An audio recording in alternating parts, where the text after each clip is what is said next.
Bismillahirrahmanirrahim. Assalamualaikum warahmatullahi wabarakatuh. Salam sejahtera untuk kita semua. Apa kabarnya Bapak Ibu sekalian pada pagi hari ini? Semoga Bapak Ibu sekalian dalam keadaan sehat walafiat. Sebelum mengikuti teaching kita mulai, marilah bersama-sama kita berdoa menurut agama dan kepercayaan masing-masing. Berdoa dimulai. Berdoa selesai. Baiklah Bapak Ibu sekalian, sebelum saya menyampaikan materi pada pagi hari ini, yaitu materi kesehatan gizi, pengaruh dan stimulasi anak usia dini, saya akan mengenalkan diri saya dulu, yaitu nama saya Tin Isnaini, lahir di Indralaya tanggal 4 bulan 11 1940. Pengalaman saya yaitu mengelola KB Permata Hati Tanjung Sejaruh, guru kelas KB Permata Hati Tanjung Sejaruh, anggota Dharma Wanita tim PKK Kabupaten Ogan Ilir, dan alumni PG PAUD Universitas Terbuka Palembang. Alhamdulillah sudah selesai, tinggal menunggu jadwal wisuda. Baiklah Bapak Ibu sekalian, saya akan menyampaikan materi, yaitu materi dengan judul kesehatan gizi, pengaruh dan stimulasi anak usia dini. Sebelumnya saya akan menyampaikan kepada Bapak Ibu sekalian, yaitu untuk diharapkan Bapak Ibu sekalian tenang dan fokus pada saat pembahasan materi ini. Yang kedua, dan apabila ada pertanyaan mengenai pembahasan, boleh ditanyakan di akhir setelah saya memaparkan kesehatan gizi dan pengaruh dan stimulasi anak usia dini. Baiklah, saya akan mulai, yaitu pertama-tama saya akan membacakan deskripsi awal.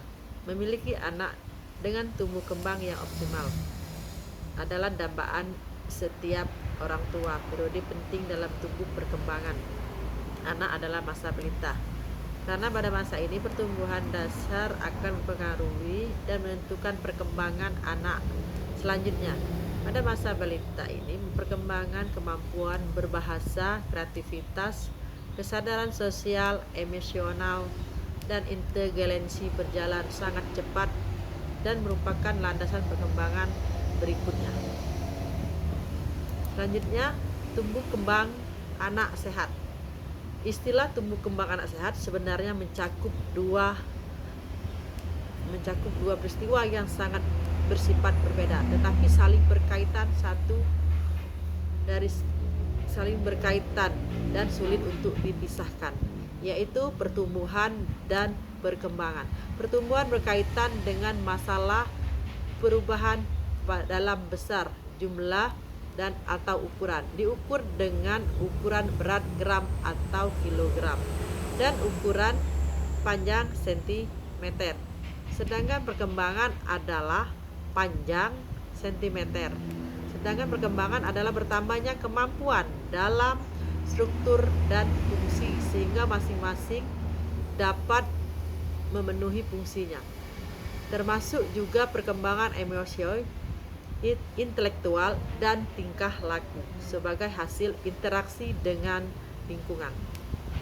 Baiklah, selanjutnya, secara umum dapat dua faktor yang mempengaruhi tumbuh kembang anak, yaitu satu, faktor genetik. Faktor genetik ini yang menentukan sifat bawaan anak tersebut. Kemampuan anak merupakan ciri-ciri khas yang diturunkan dari orang tua. Kedua, yaitu faktor lingkungan. Yang dimaksud dengan faktor lingkungan yaitu suasana di mana anak itu berada. Dalam hal ini, lingkungan berfungsi sebagai penyedia kebutuhan dasar anak untuk tumbuh kembang sejak dalam kandungan sampai dewasa.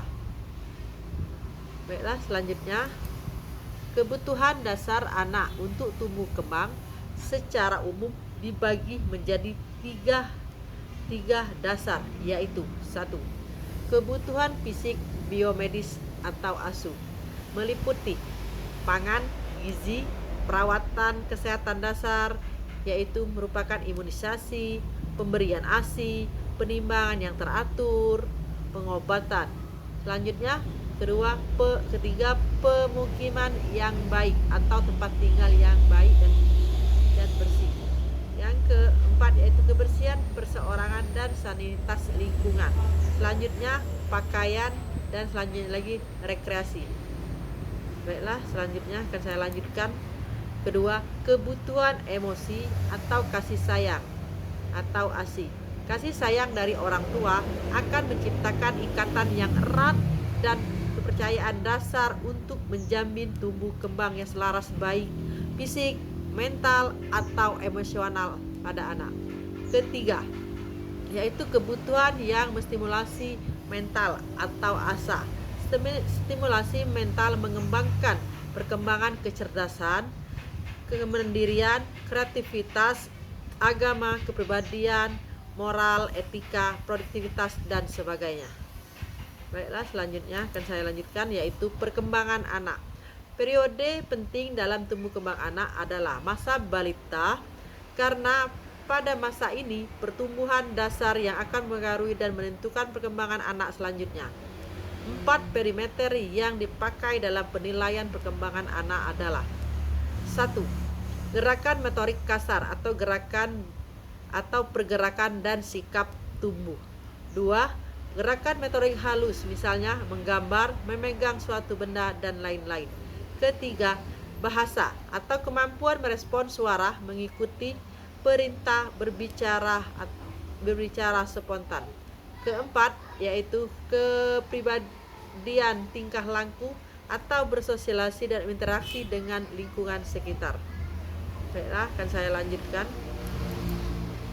Cakupan perkembangan perilaku anak dini, yaitu 1. Moral, yaitu moral di mana sini, yaitu moral agama anak yang perlu kita tanamkan kepada anak kita. Kedua, disiplin. Disiplin yaitu bagaimana kebiasaan disiplin anak yang menyenangkan. Belajar disiplin sejak anak usia dini. Ketiga, beragama. Bagaimana beragama ini kita bisa mengajarkan anak untuk memahami masalah agama. Yang keempat, yaitu sosial emosional, yaitu mengajarkan anak untuk selalu bersosialisasi dan sesama teman untuk saling menyayangi. Yang kelima, yaitu konsep diri. Baiklah, selanjutnya akan saya lanjut. Stimulasi dalam tumbuh kembang anak. Kemampuan dan tumbuh kembang anak yang perlu dirangsang oleh orang tua agar anak dapat tumbuh dan berkembang secara optimal sesuai dengan umurnya. Stimulasi adalah perangsangan atau penglihatan, bicara, pendengaran, dan perabaan yang datang dari lingkungan anak. Yang mendapat stimulasi yang terarah akan lebih cepat berkembang dibandingkan anak yang kurang bahkan tidak mendapat stimulasi. Stimulasi dapat juga berfungsi sebagai penguatan yang bermanfaat bagi perkembangan anak. Berbagai macam stimulasi seperti stimulasi visual, penglihatan, verbal atau bicara, auditif atau pendengaran, taktif, sentuhan diri dapat mengoptimalkan perkembangan anak. Baiklah, akan saya lanjutkan. Stimulasi dalam perkembangan tumbuh anak. Pada tahun pertama, anak belajar mendengarkan. Kualitas dan kuantitas vokal seorang anak dapat menambah dengan menstimulasi verbal, dan anak akan belajar menirukan kata-kata yang didengar. Perhatian dan kasih sayang juga merupakan stimulasi yang diperlukan anak, misalnya dengan bercakap-cakap, membelai, mencium, bermain, dan lain sebagainya. Stimulasi awal yang penting karena dapat menimbulkan sifat-sifat ekspresif, misalnya mengangkat alis, membuka mulut dan mata seperti bereaksi, mengekspresi keheranan, dan lain-lain. Selain itu juga anak memerlukan stimulasi taktil, misalnya stimulasi taktil dapat menimbulkan penyimpangan perilaku sosial, emosional, dan motorik. Baiklah, akan saya lanjutkan lagi, yaitu seorang ahli mengatakan bahwa prioritas untuk anak adalah makanan dan perawatan, kesehatan, dan bermain. Makanan yang baik, pertumbuhan yang kuat, dan kesehatan yang terpelihara adalah penting. Tetapi perkembangan intelektual juga diperlukan. Bermain merupakan sekolah yang berharga bagi anak, sehingga perkembangan intelektual optimal. Di bawah ini ada beberapa contoh alat permainan balita dan perkembangan yang distimulasi. 1. Pertumbuhan fisik motorik kasar seperti bersepeda roda 3-2, main bola, mainan yang ditarik atau yang didorong. Kedua, motorik halus, yaitu menggunting, memegang pensil, bermain bola, bermain balok, bermain lilin. Yang ketiga, kecerdasan kognitif, yaitu contohnya buku bergambar, buku cerita, puzzle, Lego, bermain boneka, pensil warna, serta mendengarkan radio. Yang keempat yaitu bahasa, di mana bahasa yaitu contohnya buku bergambar, buku cerita, majalah, radio tape atau menonton TV. Yang kelima yaitu menolong diri sendiri, yaitu gelas, piring plastik, sendok, memakai baju sendiri, memakai sepatu sendiri, serta kaos kaki sendiri. Yang keenam yaitu tingkah laku sosial. Alat permainan yang dapat dipakai bersama misalnya bermain congklak, kotak pasir, bermain bola, serta bermain tali. Baiklah, akan saya lanjutkan. Kesimpulan dari penyampaian microtensing pada hari ini yaitu merupakan proses tumbuh kembang anak dapat berlangsung secara alami, tetapi proses tersebut sangat tergantung kepada orang dewasa, yaitu orang tua. Periode penting dalam tumbuh kembang anak adalah masa balita, karena pada masa ini pertumbuhan dasar akan mempengaruhi dan menentukan perkembangan anak selanjutnya. Mari penuhi gizi anak, berikan kasih sayang yang terbaik, dan lakukan stimulasi baik secara verbal maupun secara visual agar tidak terjadi stunting pada anak usia dini. Pada anak usia dini penting bagi anak didik kita.